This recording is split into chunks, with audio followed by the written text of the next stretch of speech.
As the church bells chimed, my mother leaned close, her whisper cutting through the organ. "This afternoon, we're passing the car his parents gave you to someone more deserving." The guest chuckled, thinking it was a joke. I knew instantly. It wasn't a wedding gift. It was a signature trap. They expected me to nod shyly, accepting the car as a brand of ownership, but they forgot this wasn't just a wedding.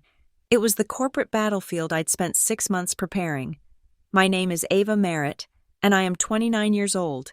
Today, I am getting married. The air inside St. Graylin Church was heavy with the scent of peonies and old polished wood. It was a cold noon, the kind of bright, brittle sunshine that pours through stained glass not with warmth, but with judgment. It illuminated the dust motes dancing over the empty pews and struck the silver tray on the registry table with a blinding glare. I stood before that table, the registrar's open book waiting. My dress was a simple, heavy column of ivory satin, unadorned with lace or beads.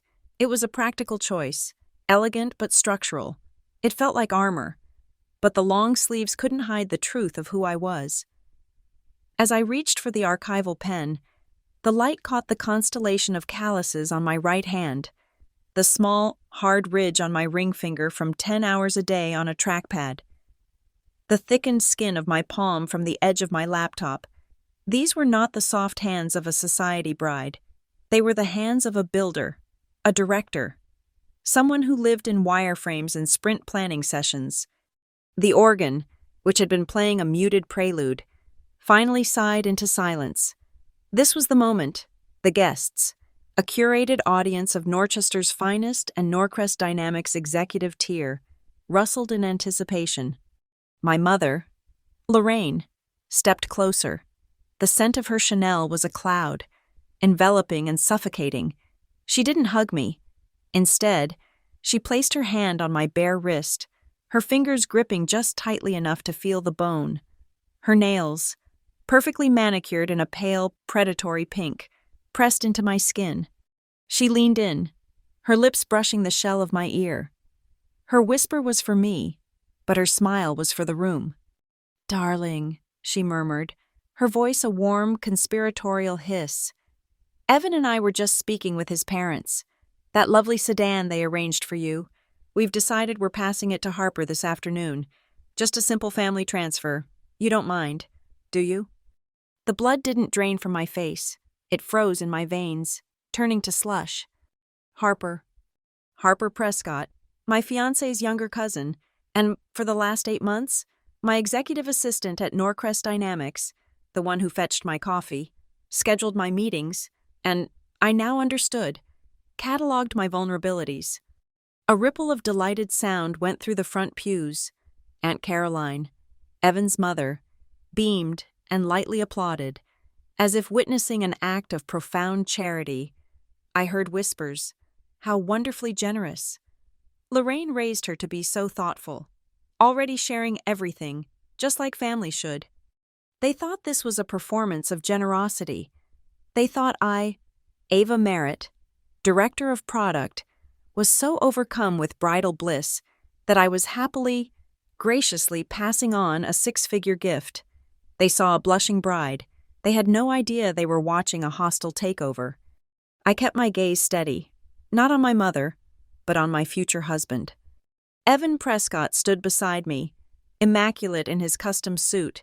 He didn't look at me. He didn't need to. He turned his head slightly toward his father in the front row, and I saw it. It wasn't a smile. It was a smirk, a quiet, contained flicker of triumph at the corner of his mouth. It was the exact same expression he wore in the boardroom when a competitor's funding round collapsed, or when he successfully poached a key engineer. It was the look of a man who believes, with absolute certainty, that all the necessary documents are already signed, notarized, and filed safely in his pocket. He thought the deal was closed. My eyes drifted from his satisfied profile to the object on the silver tray. Next to the registry book, the keys. They weren't just tossed there.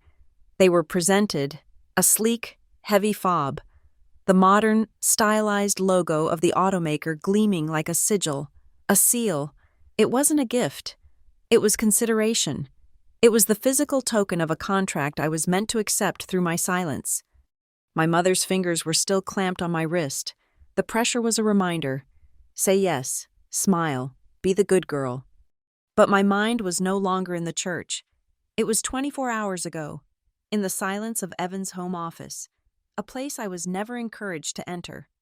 I'd gone in under the guise of looking for a misplaced seating chart. It was 2 a.m. The house was still, breathing around me. His desk was, as always, meticulously clean, but in the unlocked top drawer, beneath a stack of Norcrest annual reports, was a dark blue leather folio. Inside, it wasn't a seating chart, it was a familial gifting and transfer agreement. My breath had fogged the air as I'd spread the pages on the glass desk, the moonlight from the window illuminating the text. I didn't read it, I parsed it, my brain shifting from bride-to-be to product director analyzing a competitor's terms of service. The car wasn't registered to Evan Prescott. It wasn't registered to his parents. It was registered to the Prescott Family Foundation, a philanthropic entity that also happened to be a major shareholder in Norcrest Dynamics. And there, on page 3, section 4.b, was the clause, the viper in the bouquet. It stated that the recipient of this non-cash charitable donation, the car, was, in acknowledgement of this significant material benefit, bound by a familial ethics clause. This clause required the recipient to act in continuous good faith and alignment with the Foundation's related corporate interests. A related corporate interest, as defined in the addendum, was the successful and seamless execution of Project Argent. My project. The software platform I had built from the ground up, the one that was about to redefine Norcrest's entire market position, the one Evan and his father had been trying to wrestle from my control for 6 months. The agreement stipulated that any non-cooperative action or failure to facilitate the strategic transfer of Project Argent's assets would be deemed a breach. And the penalty for that breach? The car's full market value would be instantly reclassified as a disguised corporate emolument, an undeclared, high-value bonus, a violation of my employment contract, a firing offense, a career-ending scandal. It wasn't a gift. It was a golden guillotine. I had photographed every single page with my personal phone, the click of the shutter sounding like a gunshot in the silent house. I'd documented the metadata. I'd seen the signature line at the bottom, left blank for me, but the witness line was already signed. By my own mother, Lorraine Merritt. The date on her signature was from 2 weeks ago, the day she and I had our final dress fitting. Now, back in the church, the cold sunlight felt like an interrogation lamp. They hadn't just set a trap. They had used my mother to bait it. They had wrapped an extortion plot in ivory satin and presented it to me at the altar, surrounded by everyone I knew, counting on the pressure of the moment, the weight of tradition, to force my silent compliance. They thought I would be embarrassed. They thought I would be flustered. They thought I would nod, smile, and sign the registry. And in that single, public act of acceptance, I would be bound. By accepting the role of Mrs. Prescott, I would be accepting the fine print that came with it. My mother's voice was still in my ear. Ava, everyone is waiting. You don't mind, do you? The expectation in the air was suffocating. Don't make a scene. Don't ruin the day. Evan's smirk deepened. He thought he had me. He thought he had my work, my career, my future, all for the price of a luxury sedan that he wasn't even paying for. I drew in a slow breath. The smell of the peonies was sharp, almost chemical. I could feel the cold, heavy satin of the dress against my skin. I could feel the hard-earned calluses on my fingers. I turned my head and looked at my mother. I didn't smile. I remained perfectly, profoundly silent. The registrar cleared his throat, his gaze flicking nervously between me, Evan, and the waiting book. The guests began to murmur, their polite curiosity shifting to confusion. I let the silence stretch, filling the vaulted ceilings of St. Graylin. I let them all feel the wrongness of the moment. I let Evan's smirk falter. Just for a second. I let my mother's hand on my wrist begin to feel less like a constraint and more like an anchor, a point of leverage. My lips were pressed into a thin, flat line. I wasn't just standing at the altar, I was at a precipice. With my free hand, I tapped one finger, just once, on the aisle runner that stretched out behind me. It was an old habit, a quiet drumbeat I used when I was debugging code, mapping out a critical path. Tap. It was the sound of a different kind of timer starting, a different kind of presentation. This wasn't their victory, this was my product launch, and they had all just gathered for the keynote. The silence in St. Graylin was no longer reverent. It was an accusation. It stretched, thinning out until the rustle of a guest's program sounded like a gunshot. My mother's fingers, still clamped on my wrist, felt less like a touch and more like a shackle. "Ava," she whispered again, the performance of warmth gone, replaced by a brittle edge of command. "Honey, everyone is waiting. Don't be difficult." Difficult. That was the word they used at Norcrest Dynamics when a woman disagreed with a timeline. Evan's smirk hadn't faded, but his gaze was fixed on me now, the easy confidence hardening into impatience. He was a closer. He lived for the moment the ink hit the paper. He was watching me like a hawk, waiting for me to take the pen, sign the registry, and close the deal. But my mind was miles away from the altar. It was back in his moonlit office at 2 a.m., with the high-resolution photos now stored in my phone's encrypted partition, safe in the cloud. They called it a gift, but in the rarefied air of the Prescott family, and by extension, the executive suite at Norcrest Dynamics, gifts did not exist, only transactions, only leverage. The vehicle identification number on the sedan's registration didn't trace back to a dealership. It didn't trace back to Evan's personal bank account, or even his parents. It traced back to a tax-exempt entity, the Prescott Family Foundation. This foundation was their corporate dragon's hoard, a philanthropic firewall meticulously engineered by their lawyers to launder corporate aggression into tax-deductible goodwill. They would hostilely acquire a small company, strip it for its patents, fire the staff, and then the foundation would donate a new wing to the local hospital to offset the economic disruption. It was brilliant. It was monstrous. And I, apparently, was their newest philanthropic endeavor. The document I had photographed, the one nestled in Evan's desk drawer, wasn't a simple transfer of title. It was a familial compensation agreement, and I could all but guarantee it was filed under their community leadership outreach budget. I was being outreached to. I was a line item, a rounding error in their charitable giving, a strategic investment in their portfolio. The true genius of the trap, and as a product architect, I had to admire its elegant, insidious design, was in the micro clause. Section 4.b. It was only 2 lines long, buried on page 3, easily missed if you were, say, blinded by love or distracted by the logistics of a 300-person wedding. It stipulated that the recipient, me, of this Yin Cash charitable donation, the car, was, in acknowledgement of this significant material benefit, legally bound to cooperate in good faith with all related corporate interests of the foundation. A chillingly vague term, but the addendum, which I had almost missed, defined it with lethal precision. Addendum 1A. Related corporate interests included, but were not limited to, the expedited strategic acquisition and operational transfer of Norcrest Dynamics Project Argent. My project, my platform, the code I had architected from scratch, the predictive analytics engine I had spent 3 years building in late-night sessions, fueled by cold pizza and the absolute, burning belief that I was creating something revolutionary. It was the one piece of intellectual property at Norcrest that was solely, indisputably mine, my name watermarked on every line of the core code. And good faith cooperation, I knew exactly what that meant in their language. It was the same term they used in contracts just before they gutted a new acquisition. It didn't mean offering my opinion in a meeting, it meant signing the papers. It meant attending the transition meeting I was certain was already on the calendar for the Monday after my honeymoon. It meant sitting silently in a glass-walled conference room, smiling, while I handed over the keys to my kingdom. It meant transferring the complete architectural designs, the proprietary algorithms, and the multi-year roadmap I developed.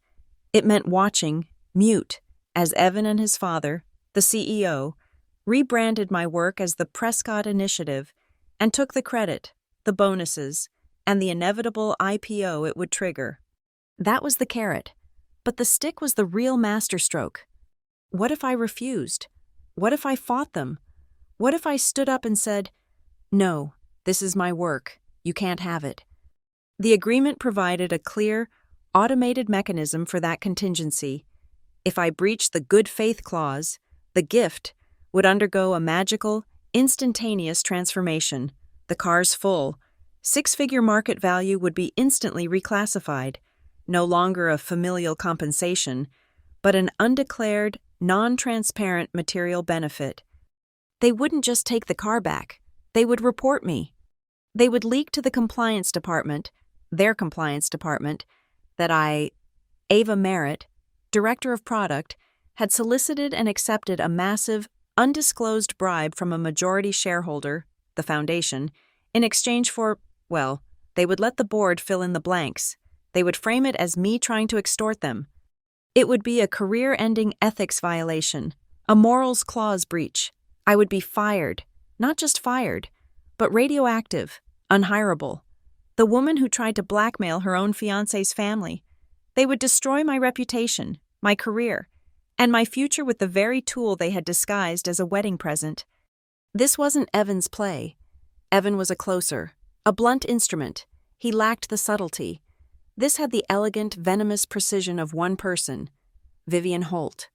Vivian, Norcrest Dynamics' general counsel, Evan's godmother, the woman who treated the company's legal department as her personal arsenal, and who I had once seen dismember a hostile witness in a deposition using nothing but his own polite, out-of-context emails.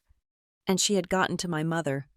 That was the part that truly ached, a cold, hollow point beneath my ribs. I could picture the scene perfectly, a sun-drenched lunch at the Stonebrook Grill, a place my mother loved for its oppressive quiet and overpriced salads. Vivian, all polished empathy and shared concerns, leaning across the white linen, her voice a sympathetic murmur. "Lorraine, we're all just so worried about Ava. She works too hard. She's so protective of her little project. It's admirable, but it's holding her back. Evan just wants to take that burden from her, to elevate her. We need to formalize her position in the family. Protect her. This car, it's a symbol. It shows she's one of us now. It just needs a little framework to make it official, for her own good." And my mother, Lorraine Merritt, a woman who had been left with nothing after my father left, a woman who valued the appearance of security above all else, would have absorbed it like a sponge. She would have seen the Prescott name, the foundation, the financial safety net, and believed she was helping me.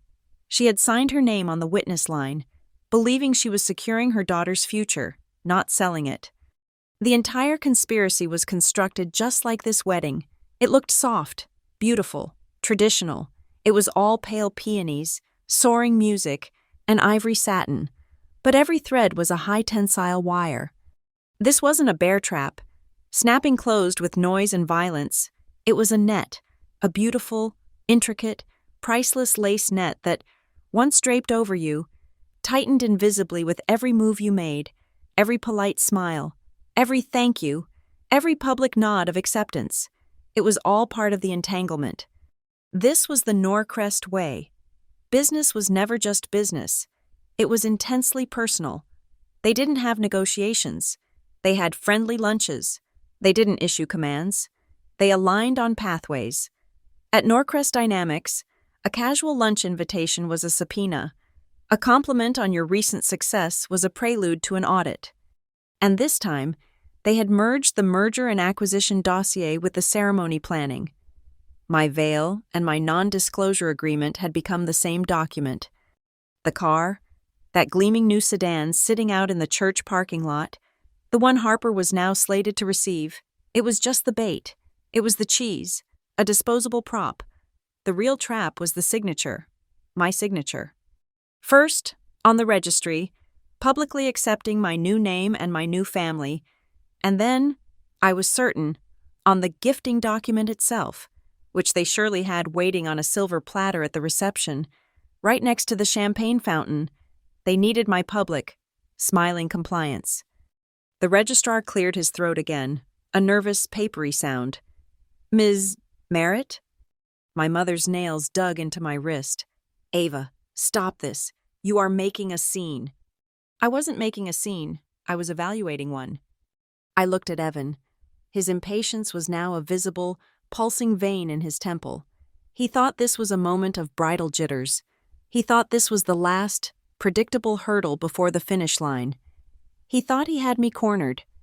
They had prepared a stage. They had invited an audience. They had set up a table with documents and a pen, and they had lit it beautifully. They thought they were hosting a wedding. They had forgotten who I was. I don't just build products. I build platforms. And every good platform needs a public launch event. They wanted a signature. They wanted me to accept the terms of my surrender in front of our friends, our families, and half the Norcrest executive board. Fine. I decided, in that protracted, silent moment, that I would give them exactly what they wanted. This wouldn't be a wedding ceremony. This would be an emergency all-hands meeting, a hostile board meeting. And it would be one they couldn't adjourn. My focus snapped back from the documents in my memory to the silver tray in front of me, the pen, the book, the gleaming car keys. I finally let out the breath I'd been holding.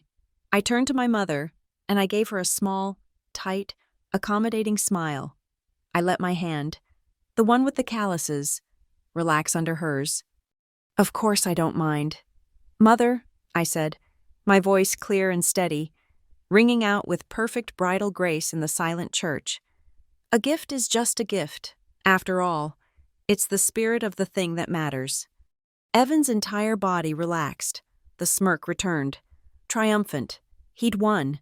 He nodded to the registrar, his victory complete. I picked up the pen. He had no idea that I wasn't signing a registry. I was signing his termination papers. I picked up the pen. Its weight was obscene, a heavy lacquer and gold Montclair that Evan's father favored. It was a pen designed for signing treaties and closing leveraged buyouts, not a church guest book. As my hand hovered over the paper, Evan's victorious smile washing over me. My mind wasn't on the registry. It was on the past 2 months. It was on the 100 small, sterile, corporate cuts that had led me to this single, theatrical execution. The siege hadn't begun with a declaration of war. It began, as it always does at Norcrest, with a simple, deniable inconvenience. It happened exactly 8 weeks ago, a Tuesday, 12:30 p.m. I was at my desk, eating a salad from a plastic container, debugging a critical memory leak in the Argent kernel. My fingers flew across the keyboard, executing a commit. The command line flashed back an error. Access denied, a merit, fatal, authentication failed. I frowned. I tried again. Access denied. I tried to access the repository directly through the web UI. A sterile blue screen popped up. Your access permissions for the Argent Master repository have been revoked by the administrator. I sat there, fork halfway to my mouth, the taste of arugula and betrayal in my throat. I was the administrator. I built the repository. I pinged Evan on Slack. Hey, something weird is happening. I just got locked out of Argent. Can you check with it, T? His reply came back 3 minutes later. Casual, breezy.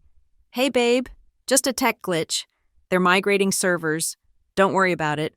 I'll handle it. Focus on the wedding stuff. A glitch, but as I closed his message, another automated notification sat in my Slack feed. It was from the compliance bot, the one Vivian Holt had implemented. Notice, user Amerit has been flagged for a potential conflict of interest violation regarding Project Argent. All access permissions are suspended pending a formal review. A cold dread, sharp and metallic, settled in my stomach.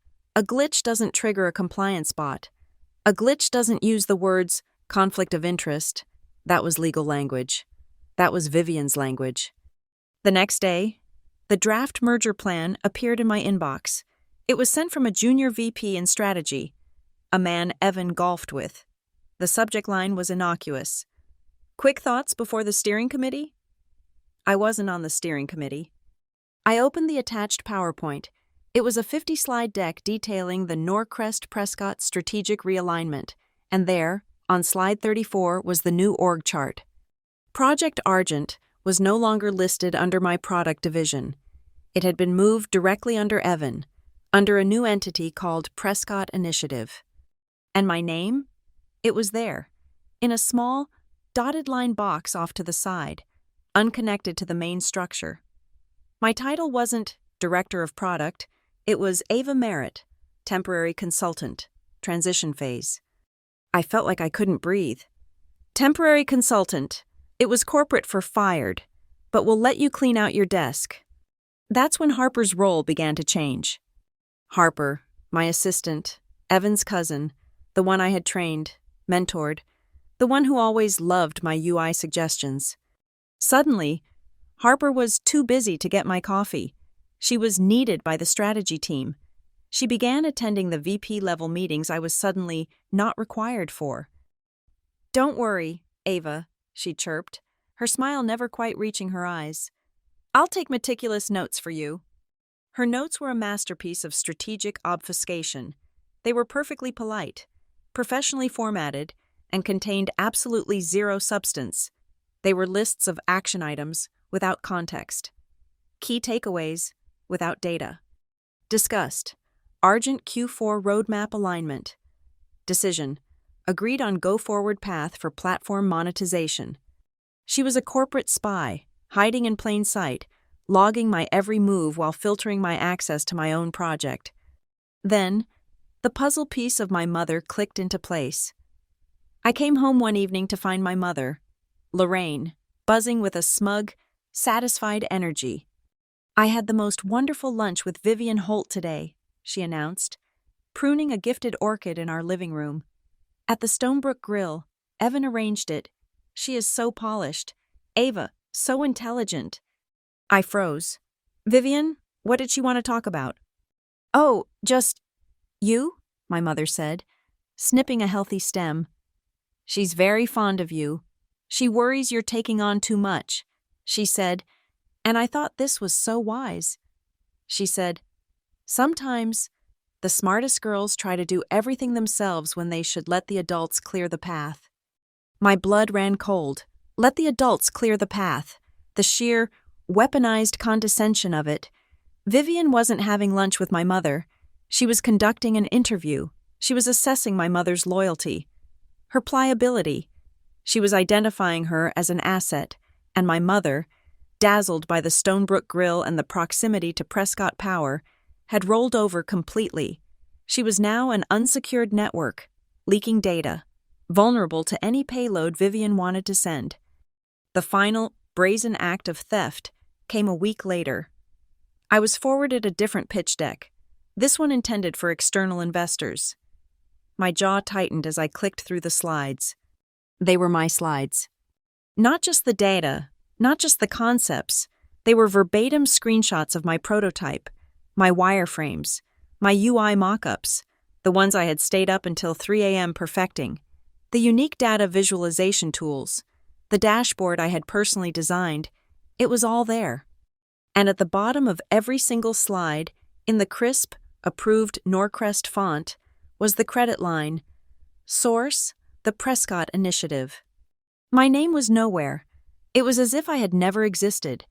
They weren't just taking my project, they were erasing me from it. That night, I tried to access the repository's commit history from a backdoor terminal. I didn't need full access. I just needed the logs.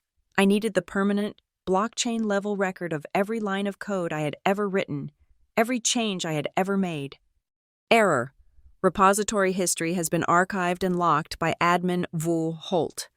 Vivian, of course, she had locked the official record. She thought that by seizing the central server, she had seized the truth. But they had all forgotten something fundamental about me. I'm not an executive who manages product. I am an engineer who builds it, and no good engineer, no good builder, ever works without a backup. While they were busy drafting PowerPoints and locking down servers, they were working on an old, compromised version of the code. My real work, the current build, the one with the revolutionary kernel update, that wasn't on the Norcrest servers. It hadn't been for 6 weeks. It was safe. It was offline. It was sitting in a climate-controlled, static-free case in my home safe, on a cold storage hard drive, an exact, bit-for-bit copy of the entire Argent platform, complete with the full, unlocked, searchable commit history that showed my username, a merit, as the author of 92% of the core code. They were fighting over an empty castle. I already had the kingdom. But I knew, with the certainty of a programmer watching a flawed script execute, that I couldn't just show them the drive. That wasn't the play. If I revealed the backup, Vivian would bury me in litigation. She would claim I'd stolen company property. She'd sue me into oblivion. Evan would play the victim, the heartbroken fiancé. Shocked at my betrayal, my mother would call me difficult and ungrateful. No, I couldn't just show them the evidence. I needed them to confess, publicly and arrogantly, to the crime. I needed them to confirm the conspiracy themselves, in their own words, while they were fat and happy with their perceived victory. I needed witnesses. I needed a recording. My eyes refocused. Back in the church, the pen was still in my hand. The registrar was smiling nervously. Evan was watching me, his eyes full of smug, proprietary triumph. He thought this was the moment of his acquisition. I looked at the wedding cameraman, his red recording light glowing steadily. I looked at the guests, our friends, our family, the 2 board members in the front row. This wasn't a church, it was a deposition, and the entire audience was about to be subpoenaed. I smiled, a perfect beatific bridal smile. "Sorry," I said, my voice light and airy, just soaking it all in. And I touched the pen to the paper.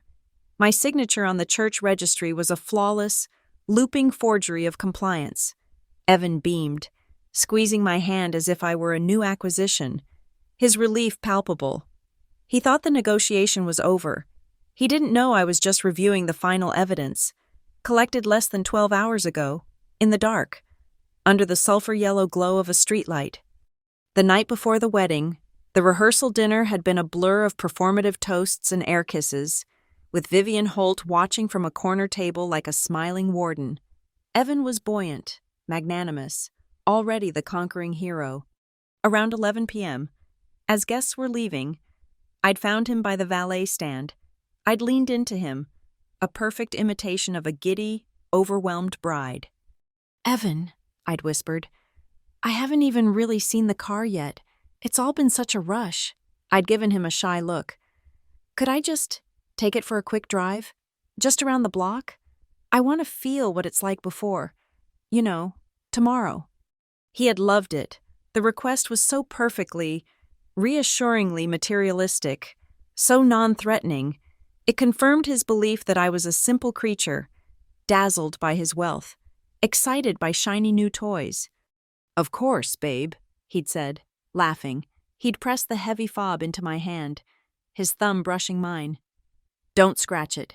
His father's already filed the paperwork. It's practically yours." Practically. The word hung in the air. I'd waved him off, promising to be right back, and slid into the driver's seat. The smell of new leather and high-grade plastics was overwhelming. It was the smell of an expensive, hermetically sealed trap.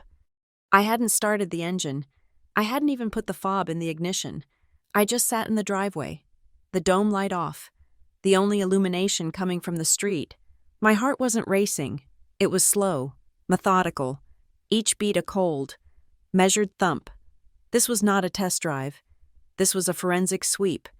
I pulled a pair of nitrile gloves from my purse, a habit from my days of building hardware prototypes, and slipped them on. My fingers went straight to the glove box latch. It opened with a silent, hydraulic sigh. It wasn't empty. It didn't contain an owner's manual or insurance slips. It contained a single, pristine, dark blue leather folio, the exact twin of the one I had found in his office. But this one wasn't a draft. This was the execution copy. I pulled out my burner phone, an old, untraceable model I kept for testing unsecured networks, and turned on the flashlight. The document was titled Temporary Use Agreement and Familial Compensation Record. And there, on the first line, was my name, Ava Merritt. I paged through it, the heavy, watermarked paper feeling cold even through the gloves. It was all there, just as I'd seen in the draft.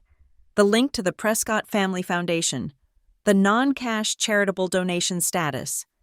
And then, the addendum I hadn't seen before. Addendum C, Norcrest Dynamics Corporate Ethics Policy, Familial Relations. This was new. This was Vivian's masterstroke. It was a full-page clause, dense with legalese, referencing SEC regulations and Norcrest's internal code of conduct. It explicitly stated that any designated family member, me, who was also an employee in a sensitive leadership role, director of product, was required to accept this material benefit, the car, as a formal part of their compensation package. It was, in effect, a rider to my employment contract, a rider I was accepting by accepting the car. And at the bottom of the last page, under the section marked Family Oversight and Attestation, was the signature, Lorraine Merritt.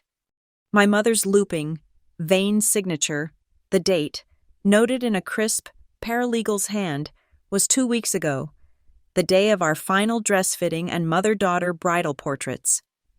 Vivian hadn't just taken her to lunch. She had brought her to a notary. They had staged a photo shoot as a cover for a legal execution. My mother had smiled for the camera, then signed away my career, believing she was clearing the path. I felt a sudden, icy calm. The flicker of hurt I'd felt for my mother's betrayal was gone, replaced by the cold precision of an engineer diagnosing a critical system failure. She wasn't an accomplice. She was a compromised asset, a tool, and they had used her to countersign my corporate death warrant. But there was one more item in the folio. Tucked into a pocket on the inside cover was a small, square card, like a high-end business card. It was thick, linen-pressed, and bore a single, intricate QR code. Beneath it, in small, embossed letters, it read, "Welcome to the family. Please scan to activate your Norcrest portal and confirm receipt of all associated benefits."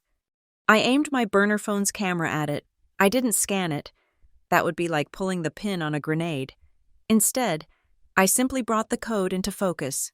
The phone's software, designed for debugging, instantly displayed the target URL without navigating to it. HTTPS internal Norcrest Dynamics compliance portal auth confirm receipt token. My breath hitched. It was an internal link. It was a single-use token. The moment that link was activated, it would trigger a script that would log, in Norcrest's immutable compliance database, that a Merritt had knowingly and willingly accepted a material benefit tied to the Prescott Foundation. It was an automated confession. They hadn't even needed my signature on the document itself. They had engineered a scenario where my actions would serve as the signature. I realized with dawning, stomach-dropping horror, they weren't waiting for me to sign something at the reception. The plan was simpler. The plan was to hand me the keys, let me get in the car, the just married sign no doubt already waiting, and as I drove away from the church, happy and triumphant, Evan would say, "Oh, babe, don't forget to activate your new portal access," and he'd hand me that card. Or, even more likely, the car itself was the trigger. I glanced at the dashboard, the advanced telematics system, the connected services suite. It was all networked. It was entirely possible that the moment the car's GPS registered that it had left the church, it would automatically ping the server. It would confirm the transfer of asset. I wouldn't even have to scan the code. By simply driving the car, I would be digitally signing the contract. They had turned the getaway car into the execution platform. I let out a single, sharp laugh. It sounded loud in the confined space. They thought they were so clever. They had built a beautiful, automated trap. But every automated system has a log, and every digital action leaves a trace. With methodical precision, I began to work. I photographed every single page of the document, including the folio cover and the QR card. I used the burner phone, ensuring no GPS data was embedded. I captured the watermark, the grain of the paper, the ink of my mother's signature. Then, I connected the phone to a micro laptop in my purse. I transferred the images. I didn't email them. I didn't upload them to a consumer cloud. I ran a command line script. SHA-256 sumfolio.jpg #evidence txt. The processor whirred for a second, and it was done. A text file appeared, containing a long, alphanumeric string, a SHA-256 hash, a unique, verifiable, mathematical fingerprint of the image files, a digital notary. If I changed so much as a single pixel in those photos later, this hash would prove it. I had just cryptographically sealed the evidence. They thought they had until I drove away from the church. They thought they had the cover of a wedding, a honeymoon, a family matter. I wasn't going to give them the time. I needed to activate my own plan before they could activate theirs, and I needed to do it right in the middle of their victory party. My fingers flew across the keyboard again. I inserted a sterile, encrypted USB drive. I copied the image files and the hash text file onto it. I then composed a new, encrypted email. It was addressed to a name that would have given Vivian Holt a seizure. Mark Ellison. Ellison was a legend, a quiet, terrifyingly effective whistleblower attorney based in Grayford, 2 towns over. He specialized in SEC violations and corporate malfeasance. He didn't just win cases, he dismantled companies. The subject was blank. The body was brief. Mark, evidence of coerced contract binding and shareholder conspiracy at Norcrest Dynamics. SHA-256 hash attached. I am time-stamping this evidence package as of 23:45, Octa 23. A courier will deliver the physical USB with full files to your office drop by 0800 tomorrow, Octa 24. Please have your associate provide receipt of delivery. I will be in contact to retain you formally within 48 hours. A. I hit send. The encrypted packet vanished into the ether. I then wiped the burner phone, wiped the micro laptop's cache, and put everything back in my purse. I replaced the folio in the glove box, exactly as I had found it.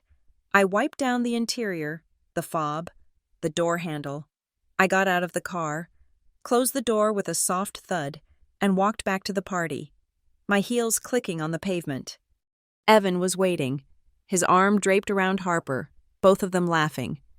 "How'd she handle?" he'd asked, pulling me into his side.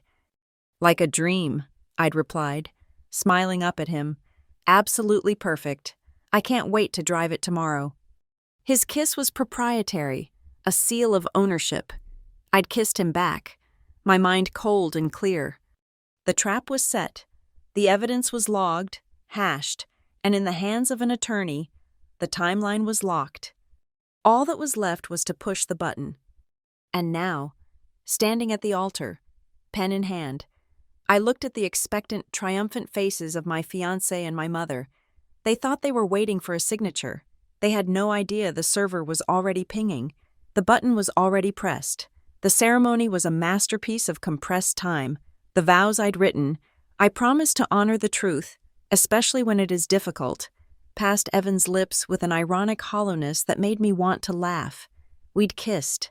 The organ had thundered. We'd walked back down the aisle, a conquering hero and his new, prized possession.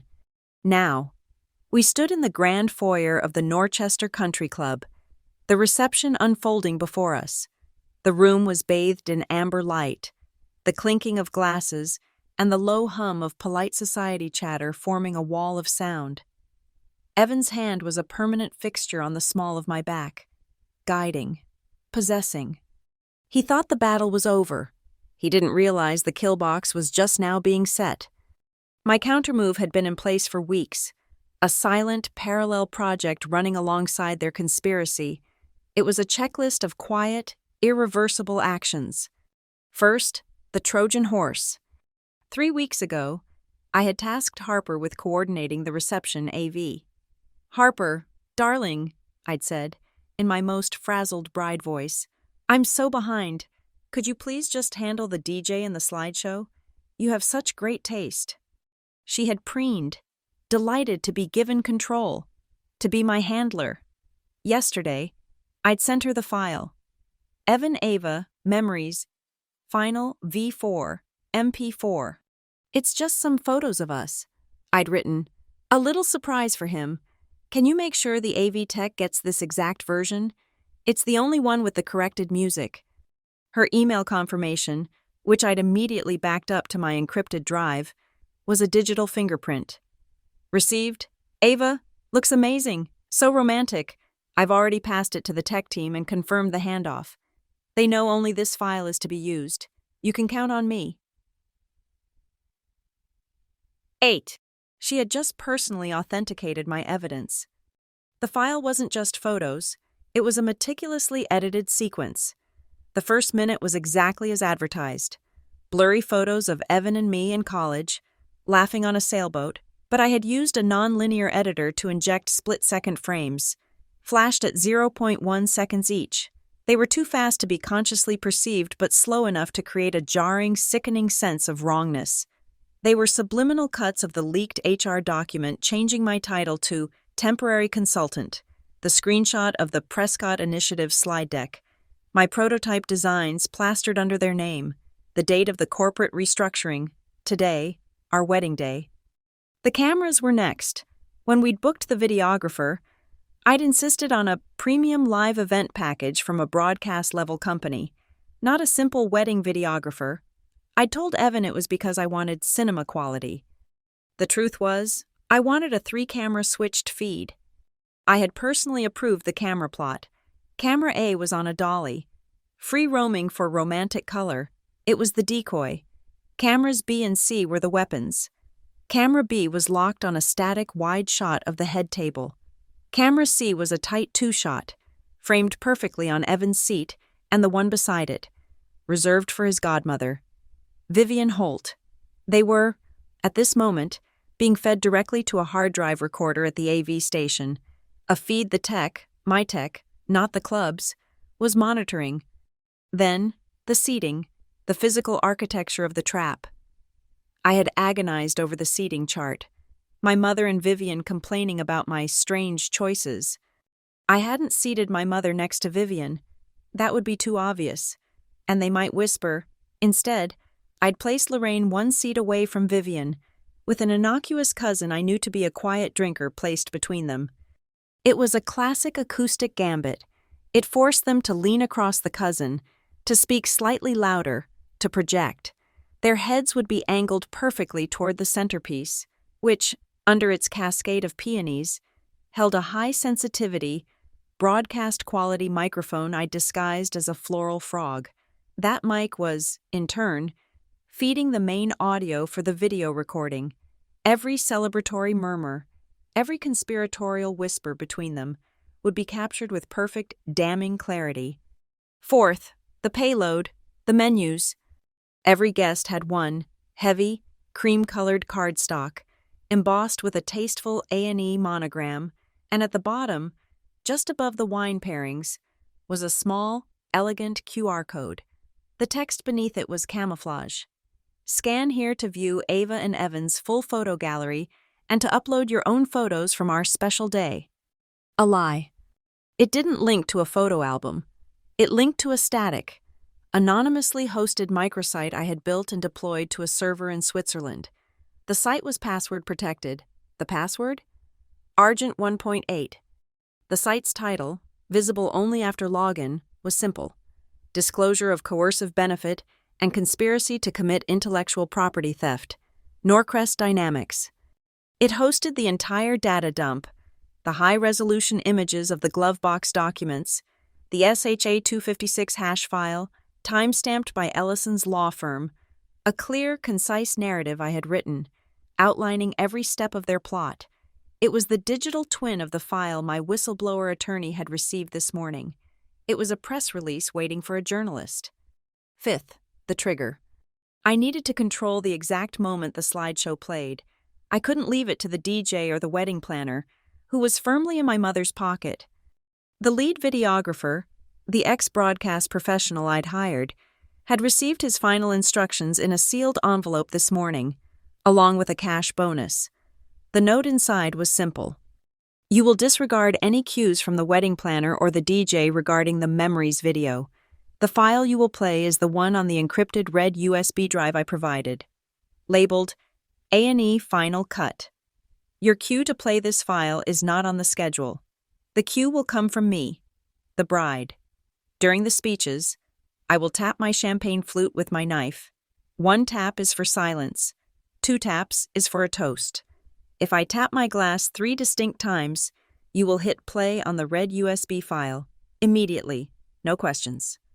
A triple tap, a clear, unambiguous, user-initiated command. 6th, the external pressure. As we stood in the receiving line, smiling until my face ached, Evan's hand a hot brand on my dress, I'd palmed my personal phone, hidden in a secret pocket my tailor had sewn into the satin. My thumb found the contact, Ben Carter, my first engineering lead at Norcrest, a man of blistering integrity, forced into early retirement by Vivian 2 years ago, a man who still had admin-level contacts deep in the company's network infrastructure. My message to him, sent 2 minutes ago, was 1 line. Ben, check Argent Build 1.8. They locked the commit history. Need you to check the immutable author tags from the archival backup. A. He wouldn't just see my name. He would see that Vivian had locked a repository that already had its author tags stripped and replaced with Prescott Initiative. It was the digital equivalent of forging a signature on the Declaration of Independence. He would know exactly what it meant. The network logs would show her crime. Finally, the contingency, my bouquet. I held it in my left hand. It was heavy, packed with white peonies, gardenias, and eucalyptus. But the weight wasn't just flowers. Deep in the core, where the wire framework met, I had wrapped a small object in green floral tape and secured it with a pin. It wasn't a family heirloom. It was a 1 TB micro SD card. It was my cold storage drive, the full, functioning, and revolutionary build of Argent 1.8. Every line of code, every document, every screenshot, every email from Harper, every photo from the glove box. It was my entire case, my life's work, my entire company, condensed into a speck of plastic. If Evan or Vivian tried to stop me physically, to detain me, to calm me down, I would toss the bouquet, but I wouldn't be tossing it to the bridesmaids. I would be tossing it to a specific spot by the bar, where my former college roommate, now a senior investigative reporter for the Wall Street Journal, was standing, pretending to be a cousin. It was the ultimate dead drop. I had layered my defenses, digital, physical, and legal. Evan squeezed my back. "Happy, Mrs. Prescott?" he murmured, his voice thick with champagne and victory. I looked up at him, into the eyes of the man who had seen my mind as just another asset to be stripped and sold. I thought of the cameras watching him, the microphone listening, the QR code sitting on his plate, the file waiting in the AV booth. I had learned this from them. I had learned it from Vivian. You never, ever yell. You don't make a scene. You don't cry. You don't accuse. You simply build a quiet, perfect, inescapable trap, and you let your opponent walk into it, smiling, while the world watches. I didn't need to shout. I just needed them to talk. I raised my face to his and gave him a brilliant, blinding smile. "More than you could possibly imagine," I said. "Let's go get a drink." The rehearsal, the night before, had been a masterclass in performative chaos. My mother and Evan's mother, Caroline, were in a quiet arms race over the floral arrangements, leaving me blissfully overwhelmed and stressed. No one noticed the bride slipping away from the tasting table for 10 minutes. The AV booth at the country club was in a small, elevated room overlooking the ballroom, manned by a junior tech who looked like he'd rather be anywhere else. "Hi," I'd said, flashing a high-wattage, frantic bride smile. I'm Ava. You must be Tim. Thank you so much for handling this. My brain is mush. No problem. Ms. Merritt, we're all set for tomorrow. Got the file from your assistant, Harper. Oh, you are a lifesaver. I'd breathed. Listen, I'm a total micromanager. My fiancé hates it. Do you mind if I just look, just to see it? I'm so nervous the resolution is wrong. He was happy to oblige. He wanted me gone. He clicked the file on his desktop. Evan Ava Memories Final MP4. See, all loaded, he said. You know what? I'd said, pressing my fingers to my temple. I think I exported it with the wrong audio codec. I am so stupid. I pulled a small, red USB drive from my pocket. This is the actual final one. I am so sorry. It's identical. Just a fixed audio track. I held my breath. He just wanted to go home. Sure, he'd said, sighing. He'd dragged my file to his desktop. The OS, naturally, had flashed a warning. A file named Evan Ava Memories Final V4 MP4 already exists. Do you want to replace it? Yes, replace it, I'd said, waving my hand dismissively. The other one is garbage. He'd clicked replace. My Trojan horse, the version with the subliminal frames and the weaponized payload, was now in the system. The original, harmless file was gone. Can we just scrub through it? I'd asked, feigning helplessness. Just so I can sleep tonight? He'd rolled his eyes and opened the file. As he dragged the playhead, the thumbnails had populated. It was a blur of our happy moments, and then, just as planned, Harper herself had walked in, holding a clipboard. Ava, your mother is asking about the seating chart again. She'd glanced at the monitor, her eyes sharp and assessing, the perfect little auditor. Oh, is that the video? How's it looking? I'd motioned for the tech to stop. He'd landed on a perfect, innocuous frame. Me, 2 summers ago, laughing on a beach in Maine, the wind in my hair. It was the exact image I had set as the file's primary thumbnail. Harper had smiled, a thin, satisfied expression. Looks great. Ava, so romantic. She'd seen the harmless thumbnail. Her task was complete. Her guard was down. She'd ticked a mental box. She was reassured. Don't keep the tech too long, she'd said, and walked out. I'd turned to the tech. It's perfect. Tim, you've saved my life. One more piece. The DJ, a separate vendor, was downstairs setting up his lights. I'd caught him as he was testing the main overhead spotlights. Hi, I'm Ava. I'd said, quick question. I have a tiny bit of performance anxiety about the first dance. If I get overwhelmed, I'm just going to, freak out. He'd looked sympathetic. Hey, happens all the time. You'll be fine. I know, but could we have a signal? Just in case? I'd laughed, a self-deprecating little sound. If I'm really losing it, I'll signal my dad, and he'll signal you. If you could just, flash the main lights 3 times, just to get everyone to look away so I can compose myself, and maybe drop the music way down so I can breathe. He'd frowned. Flash the main spots, 3 times? Yes, just 3 quick flashes, bam, bam, bam. It'll just break the tension, and then drop the main volume to, 20%, just for a minute. It's our little panic button. He'd shrugged. It's your party, lady. 3 flashes. Drop the music. Got it. Thank you, I'd gushed. It's our secret. The trap was laid. The file was replaced. The audio cue, which wasn't for me to breathe but for the guests to listen, was set. Now, in the reality of the reception, my pulse was a steady, cold drum. I was operating on a different plane. I was here, in the satin dress, but I was also in the AV booth, at the DJ station, inside the server in Switzerland. We'd just finished our first dance. The applause was warm. Evan, high on adrenaline and champagne, had pulled me close as we walked back to the head table. The cameras were on us. He'd leaned in, his lips brushing my forehead, the picture of a devoted new husband. His whisper was hot in my ear, his breath smelling of expensive scotch. "That went well," he'd murmured, his voice low and proprietary. "Just a few small papers to sign tonight, okay? His parents want to get the car transfer finalized before we leave for the honeymoon. Just a formality." There it is, the final confirmation. Not just the registry, not just the automated car trigger.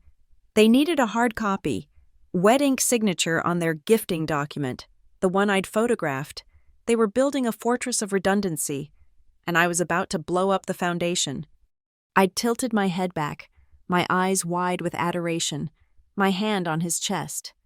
"Of course, honey," I'd smiled, my voice light as air. "Anything, but after the cake? I don't want to get ink on my dress before we cut the cake." He'd laughed, relieved, adorable. After the cake, he'd kissed me again, a hard, brief kiss of ownership, and turned to accept a congratulatory handshake from his father. I'd taken my seat. The head table was a long, elevated stage, a defendant's row. I was at the center, with Evan. To his right, his godmother, Vivian Holt. To my left, my mother, Lorraine. And between my mother and Vivian, the quiet, placeholder cousin. The microphone in the centerpiece, disguised as a peony, was live. The audio was feeding directly to the hard drive. Vivian, elegant in a steel-gray dress that looked like sculpted armor, had raised her champagne flute, not to me, but to my mother, leaning across the cousin. "Lorraine," Vivian had said, her voice a low, appreciative purr, perfectly pitched to be caught by the mic. "I must say, you handled the car situation with such finesse this morning." My mother, her face flushed with pride and 2 glasses of champagne, had basked in the compliment. She'd preened. "Well," my mother had said, her voice also rising to cross the gap, "Ava understands. She's a smart girl, but she's practical. She knows what's important. It's better for everyone, for the family. That the car goes to someone like Harper. It's a better look." A better look. They weren't just taking the car. They were spinning the PR. Vivian had smiled, a small, reptilian acknowledgement. "She is lucky to have you protecting her interests. Lorraine, so many girls these days. They get emotional about their contributions. They don't see the bigger picture." "Oh, Ava sees it," my mother had said confidently. She'd turned to me, her eyes bright and filled with a terrible, misplaced pride. She'd patted my hand. "We've taken care of everything, darling. You don't have to worry about a single thing. We've made sure you are protected." My stomach had twisted. It was a single, sharp pang, not of anger, but of a cold, profound pity. She was so proud. She was a pawn who genuinely believed she was a queen, that she had just executed a brilliant move to save her daughter. She had no idea she had just signed her name to my execution, and in doing so, had just signed her name to her own public humiliation. My heart ached for her vanity, for her blindness. But as I'd looked from her proud, smiling face to Vivian's cold, triumphant one, the ache had vanished. It had solidified into tungsten steel. My hand, the one with the calluses from my laptop, was steady. It was resting on the table, next to my knife and my champagne flute. My mother thought she was protecting me.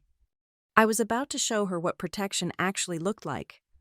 The MC, the one I had not spoken to, had stepped up to the main microphone. "And now, folks, before the toasts, the father of the groom would like to say a few words, followed by a very special video presentation to celebrate our happy couple, Ava and Evan." Showtime. The air in St. Graylin was thick, saturated with the scent of lilies and the subsonic hum of 300 people holding their breath. Evan's hand, holding mine, was damp and hot. I could feel the tremor in his grip, not of love, but of adrenaline, the anticipation of a hostile takeover, finally reaching its conclusion. We stood before the minister. The light from the stained glass window painted a mosaic of colored light on the floor, a celestial battlefield. The minister smiled. "Please, repeat your vows." Evan went first. His voice was flawless, a practiced, velvety baritone that he reserved for investors and board members.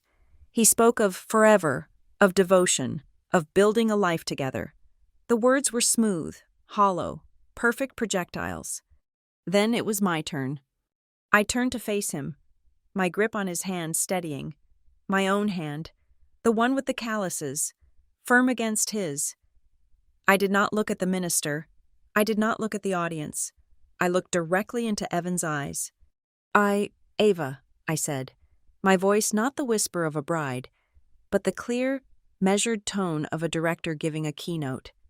Take you, Evan, to be my husband. I paused, letting the silence stretch, forcing him to truly listen. I promise to be faithful and to cherish our bond. I promise to honor your truth and to protect my truth. I let the distinction hang in the air.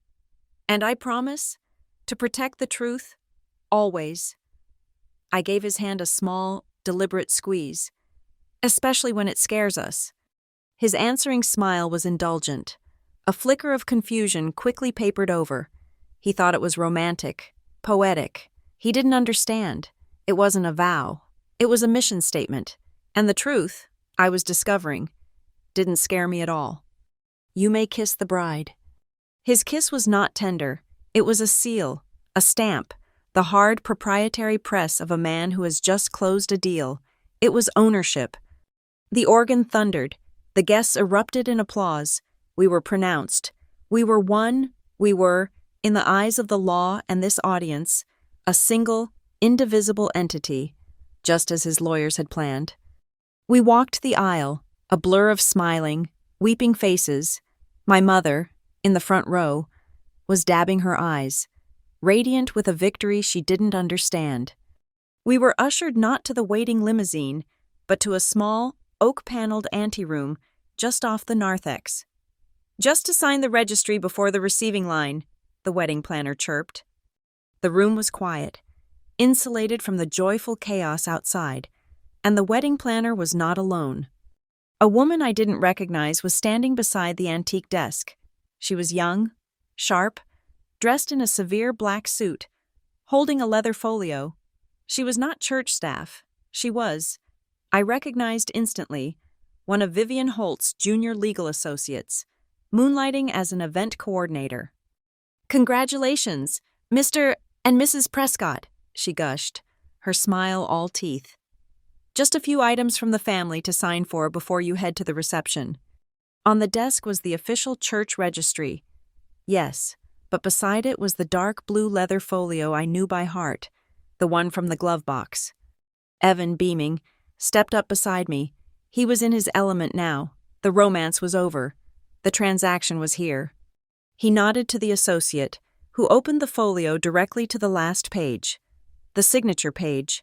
The one with my mother's attestation. The one with the ethics clause. The one that would trade my life's work for a car. Evan picked up the heavy, gold Montclair pen from the desk. It was the same one from the church, a prop that traveled.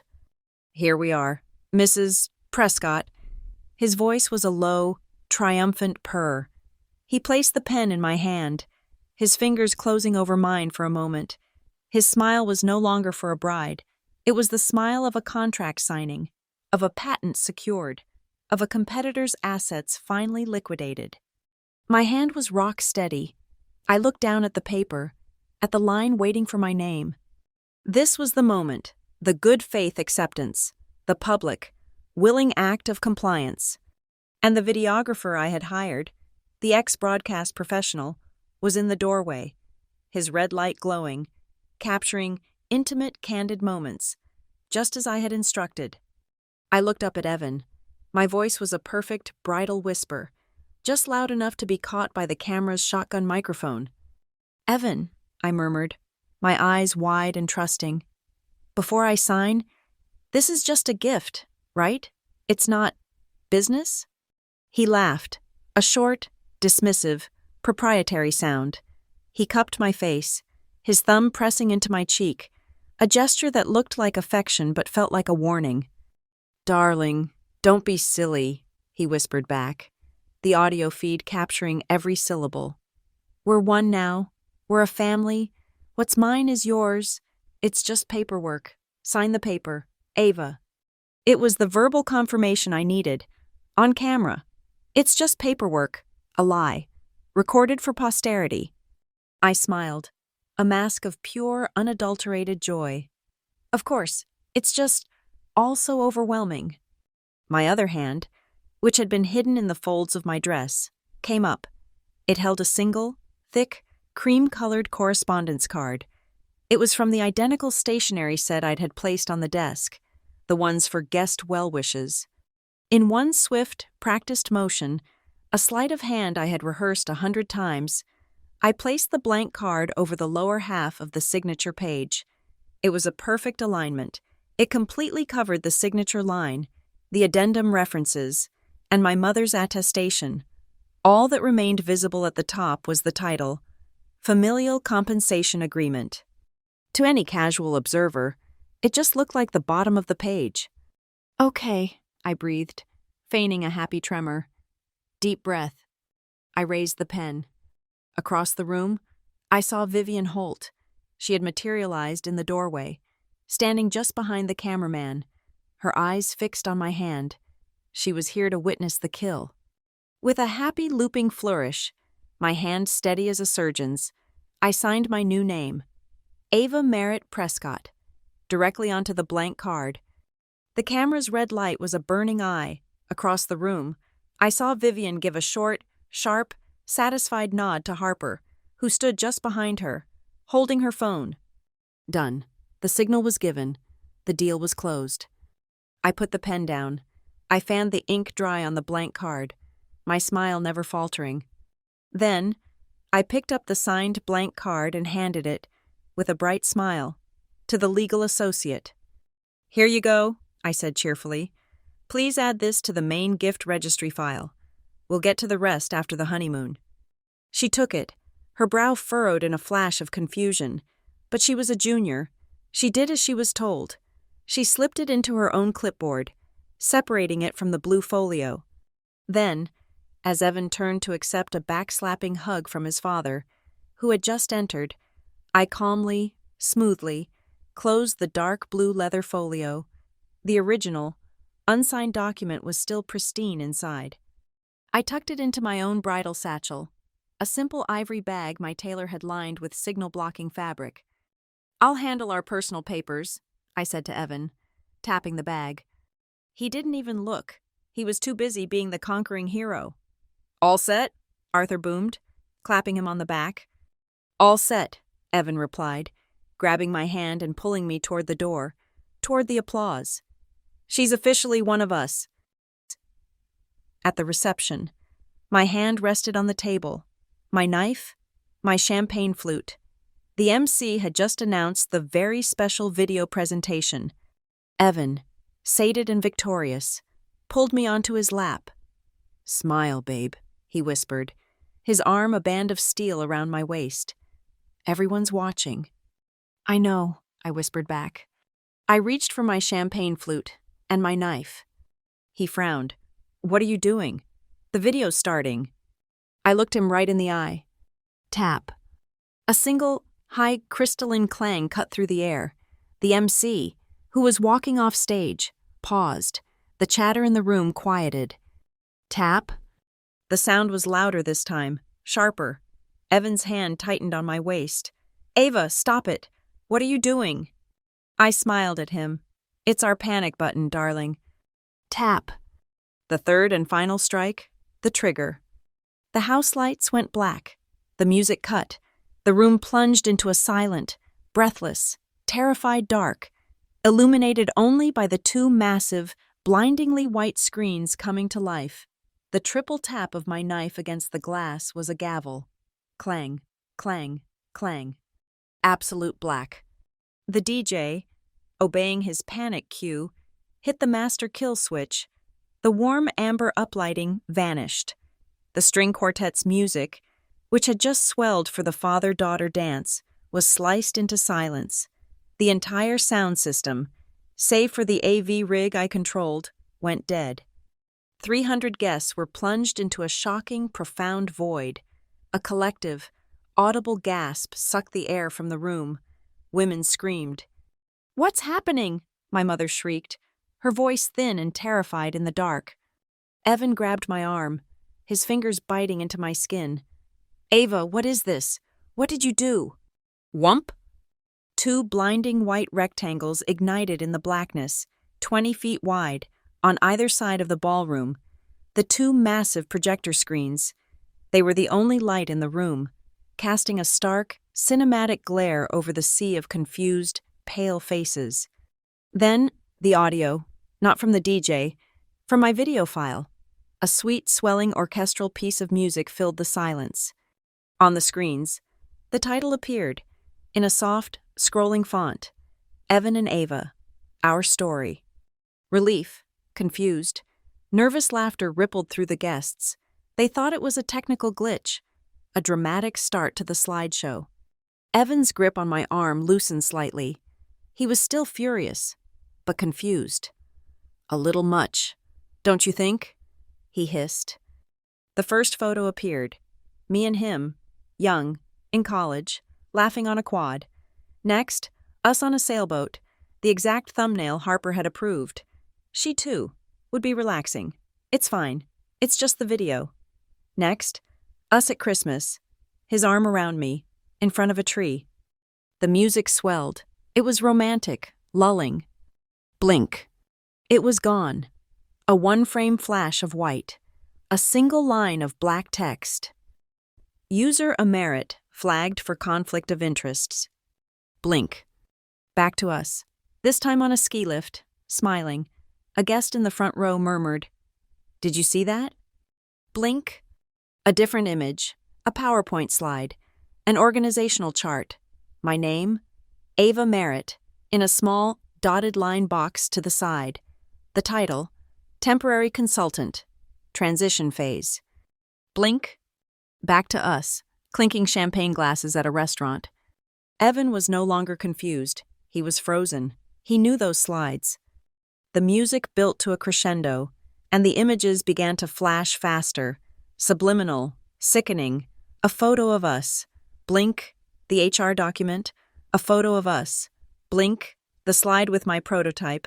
Credited to Prescott Initiative. A photo of us. Blink, the final HR memo.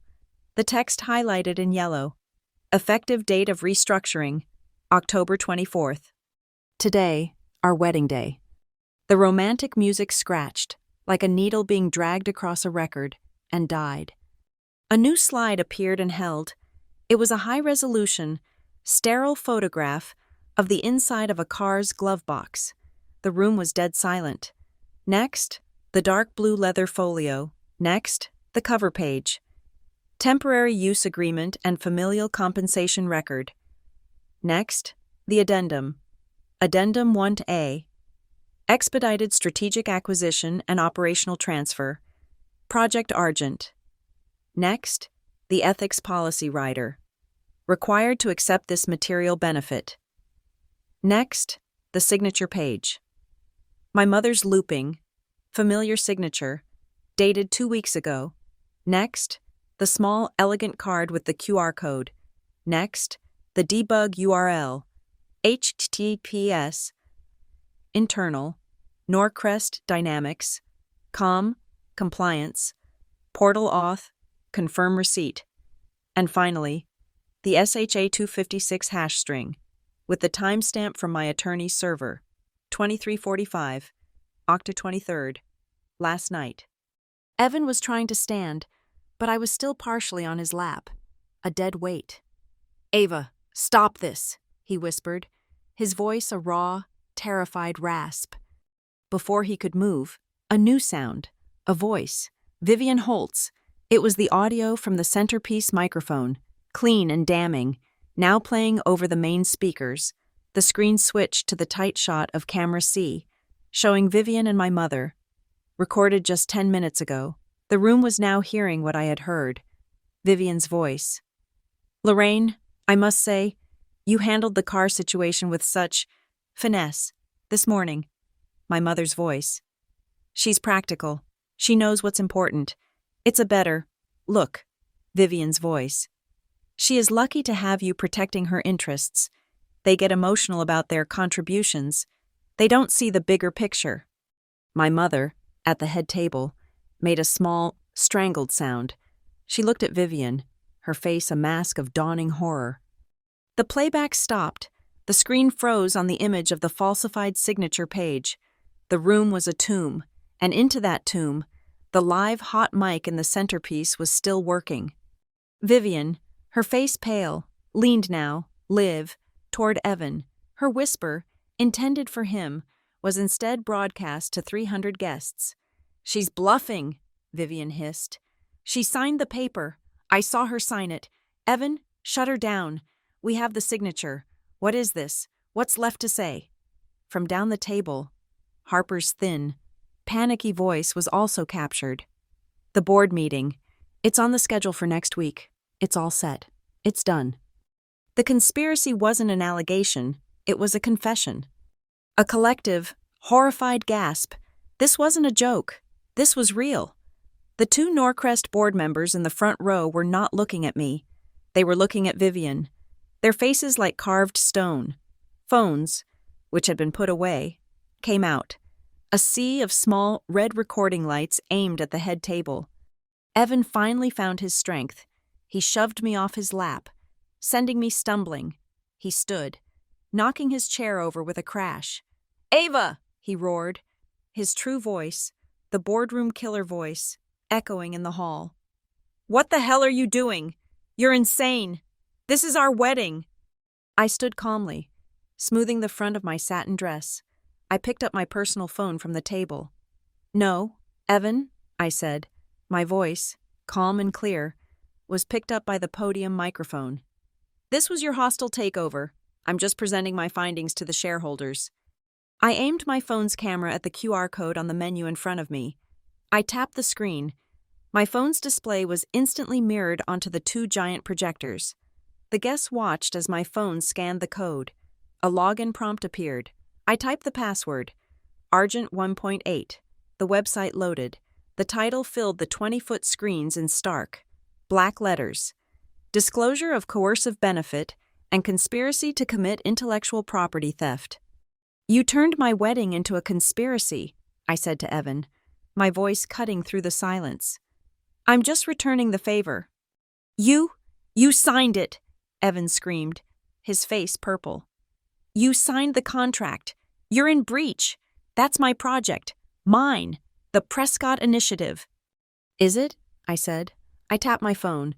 The screen switched to a video, a screen recording of a code repository. "This is Project Argent, Build 1.8. The one I built, in my home, on my own time. The one you just tried to steal." The video zoomed in on the commit history, the author tags, a merit. Committed 8:14 p.m. Fixed kernel memory leak, a merit. Committed 7:30 p.m. Pushed final UI framework, a merit, a merit, a merit. My name, over and over. "And this," I said, tapping again. A new image appeared, a screenshot from the Norcrest internal servers, the one my contact Ben had just sent me. It was the same commit history, but the author tags were different. Prescott, Initiative, committed 8:14 p.m. Fixed kernel memory leak. Prescott, Initiative, committed 7:30 p.m. Pushed final UI framework. "This," I said, turning to the board members, "is what your general counsel, Vivian Holt, did to your company's official records last night. She used her admin privileges to strip my author tags and falsify the intellectual property logs. She didn't just break my contract, she violated SEC regulations on asset disclosure. That's not just a firing offense, it's a federal crime." Vivian Holt made a sound, a high, thin, keen. She looked like she'd been shot. "One last thing," I said. I tapped my phone again. A new image, an email. From V. Holt at Norcrest Dynamics, Comcar2, Lorraine, Merritt@gmail.com. Subject: Our girl's big day. The text filled the screen. And to finalize the impression of a simple wedding gift, we will pass the car to Harper at the reception.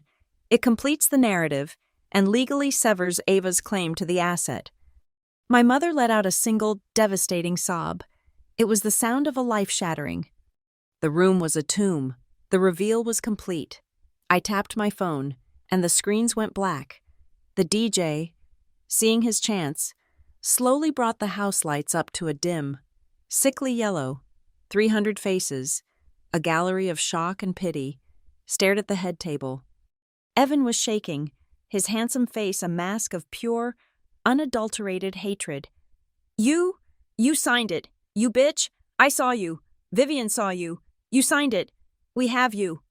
No, Evan. My voice was quiet. I bent down and picked up my bridal satchel, which had fallen when he shoved me. I placed it on the table. I pulled out the dark blue leather folio. I opened it to the last page. I held it up, turning it so the board members, the cameras, and my mother could see. The signature line, pristine and untouched, was perfectly, spotlessly blank. I didn't sign your contract, I said. Evan stared at it, his mind unable to process. But I saw you. I then reached over to the terrified event planner's clipboard, which she had dropped. I pulled out a single, cream-colored correspondence card. I held it up. My signature. Ava Merritt Prescott was beautiful, looping, and on a completely blank piece of paper. I signed this, I announced, my voice ringing with finality. A thank you note, for nothing.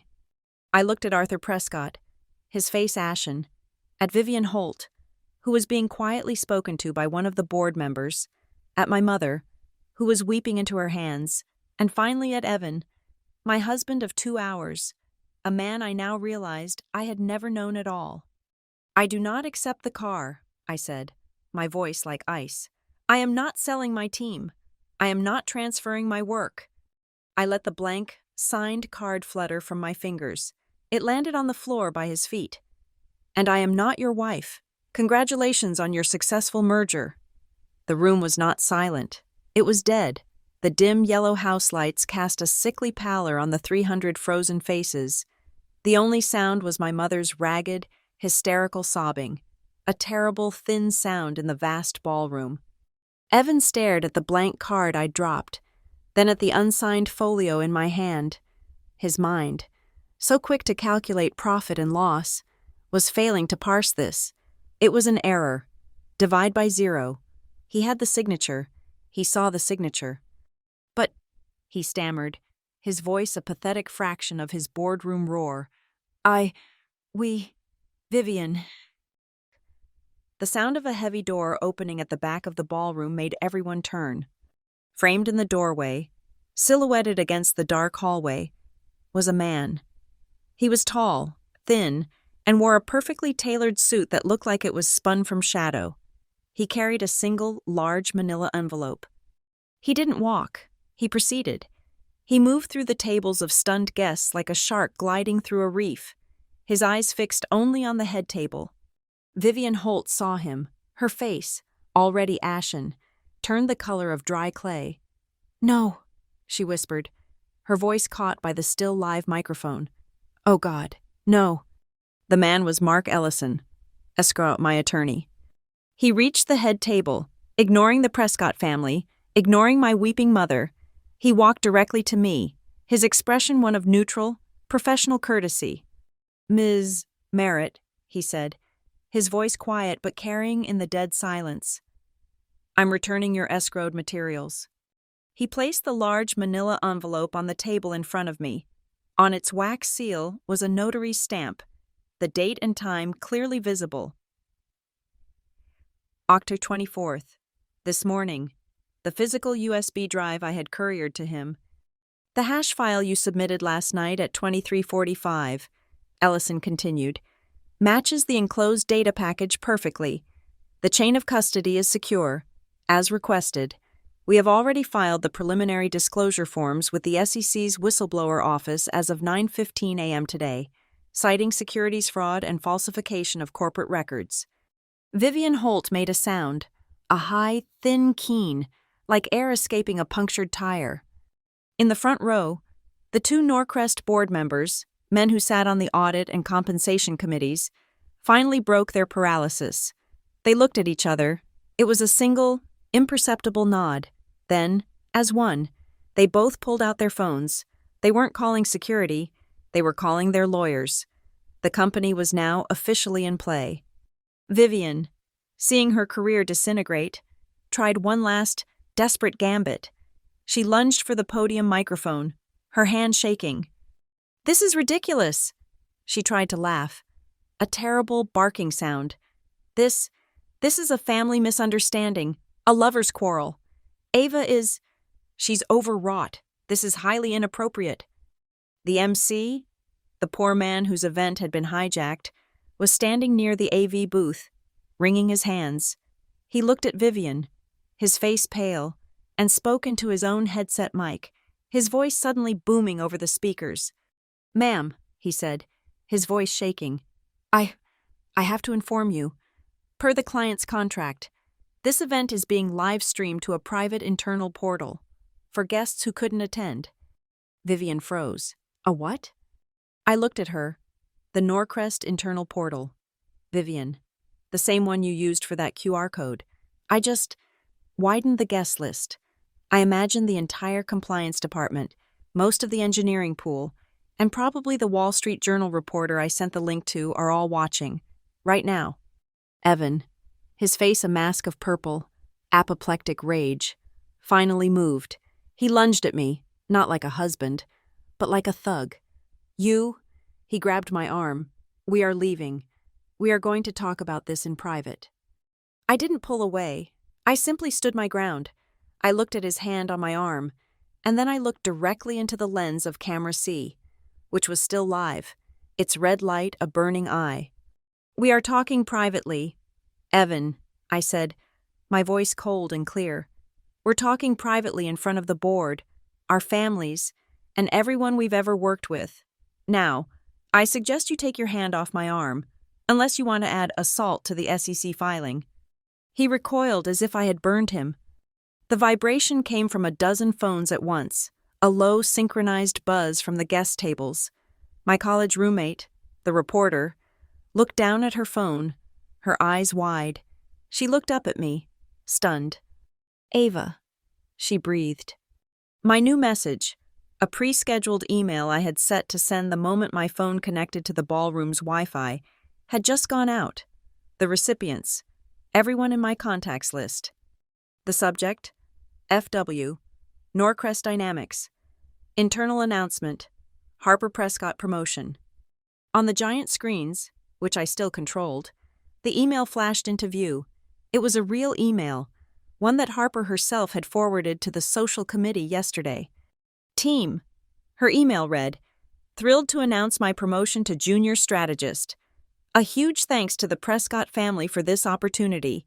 As part of my new role in social and community contributions, I'm so excited to take possession of the new foundation vehicle. See attached. So blessed." The attachment filled the screen. It was a picture. Harper, beaming, posing in the driver's seat of the sedan my mother thought she was passing to her this afternoon, the sedan that was the linchpin of my extortion. The metadata stamp on the photo was from 3 days ago. The entire passing the car conversation at the church. My mother's grand, generous gesture. It was all a lie, a piece of theater, staged by Vivian, to provide a public, social cover for a transaction that had already happened. They hadn't just used my mother. They had humiliated her. They had made her the fool in their play. That was the sound that finally broke her. My mother's sob turned into a raw, wounded wail. She wasn't just crying from shame. She was crying from the agonizing, public realization of her own profound irrelevance. I turned off the screens. The dim yellow light of the ballroom felt like a hospital ward. "This," I said, my voice ringing in the quiet, "was a conspiracy to commit fraud and intellectual property theft. They built a trap, using my mother as bait and my wedding as a deadline, to steal my work and my career, I looked at the two board members, who were now standing. As of this moment, I am formally resigning from Norcrest Dynamics. The merger they built this entire scheme to execute? It's dead. Because the asset you were trying to acquire, it doesn't belong to you. I paused, letting the weight of it sink in. My core engineering team, the architects of Argent, resigned, en masse, 1 hour ago. Their resignation letters all cited a hostile work environment and deeply unethical behavior from senior management. We have formed a new company. It is called Argent Tide. I picked up my bouquet, the one with the micro SD card hidden inside, and the intellectual property, the real build of Project Argent. It was developed entirely off-network, on our own time, after Norcrest breached our employment contracts. It is, as of this morning, the sole, legally protected property of our new entity. I had just vaporized the central pillar of Norcrest's 5-year growth strategy. Arthur Prescott, Evan's father, looked like he was having a heart attack. His face was gray. "You can't," he whispered. "The non-competes, the contracts, are void." "Arthur," Mark Ellison's voice cut in, "smooth as silk, breached by your own general counsel when she falsified corporate records. We'll see you in discovery." A man in the third row, someone I vaguely recognized from a tech conference, stood up. He was one of the 2 venture capitalists Evan had invited, hoping to impress them. "Ms. Merritt?" the man called out, his voice excited. He was already pulling a business card from his wallet. "A word? My colleague and we'd be very interested in discussing a seed round for Argent Tide. A very aggressive seed round." He started walking toward the gift table, as if it were a networking mixer. "Let's put a pin in this," he said to his partner, "but I'm thinking a $60 million pre-money valuation is a good starting point." It was over. The game was called. I turned from the carnage. I walked the length of the head table, past Evan, who was frozen in a silent scream, past Vivian, who was now being quietly but firmly escorted from the room by her own board members. I stopped in front of my mother. She was a wreck, her makeup ruined, her body shaking in violent, convulsive sobs. She wouldn't look at me. She just stared at her hands, her beautiful, manicured hands, as if they were covered in blood. "You hate me," she whispered, the words choked and broken. "You did this, to show me you hate me." I knelt beside her, my satin dress pooling on the floor. The cameras were still on. I didn't care. I put my hand over hers. Her skin was ice cold. "I don't hate you, Mom," I said, my voice low. "For her alone. I have never hated you." She looked up, her eyes wide with a terrible, desperate hope. "I hate this," I said, my voice hardening. "I hate the silence. I hate the better look. I hate the practical choices that were just cowardice. You let them use you because you were afraid to be poor again. You didn't protect me. You protected an idea of security, and they turned you into a weapon." I stood up, leaving her with that terrible truth. I walked away from the table. Harper, Evan's cousin, my former assistant, was standing by the exit. She was crying, but not like my mother. She was crying from fear. As I approached, she fumbled with the guest pin on her dress, a small, silk-wrapped peony. She unpinned it and held it out to me, as if it were a surrender. "Ava," she stammered, I just did what they said. I needed the job." I looked at the pin, then at her. I didn't take it. "I know," I said, "and now you'll get to tell the SEC exactly what they told you to do." I walked past her. I walked past Mark Ellison, who nodded once, a silent, "Well done."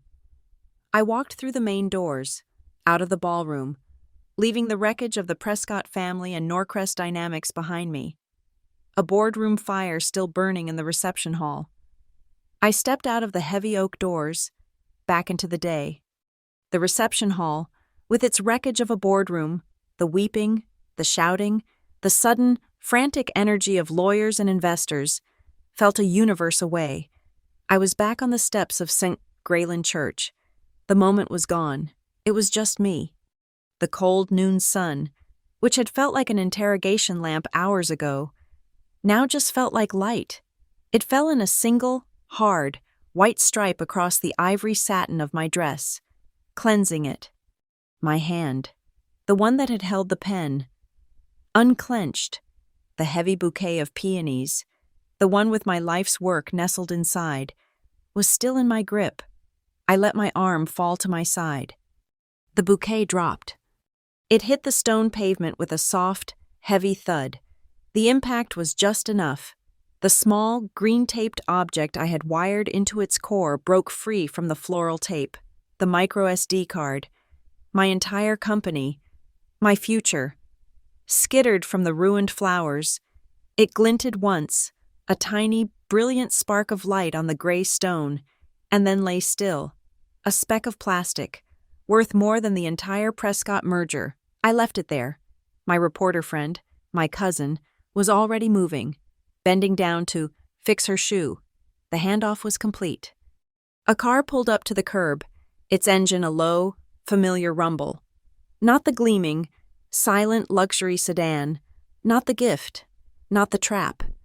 It was my old hatchback, my loyal, 5-year-old car, with a dent in the passenger door and 80,000 miles on the clock, my escape pod. I opened the driver's door.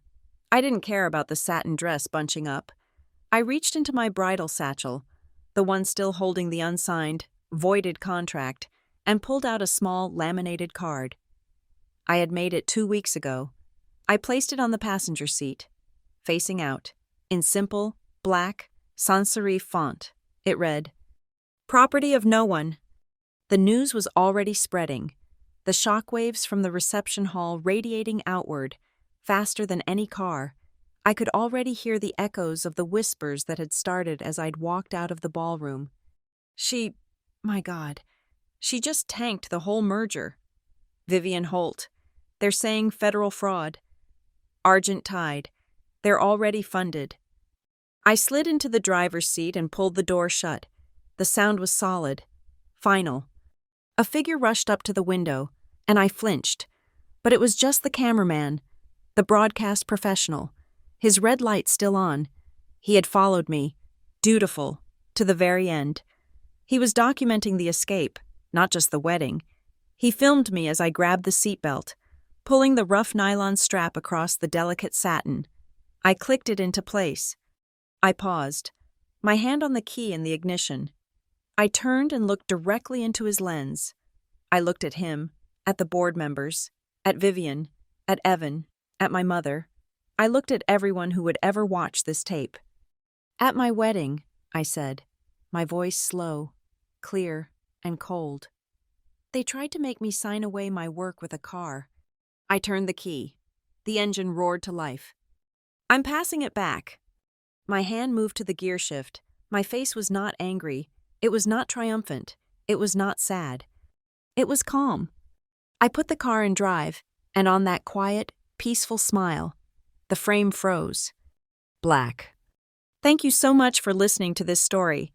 I'm so curious to know where you are tuning in from. Please drop a comment below and let me know where you're listening from, and share your thoughts on Ava's Revenge. And if you enjoyed this, please don't forget to subscribe and like the video. It would also mean the world to me if you could support the channel further by hitting that hype button, so this story can be heard by even more people.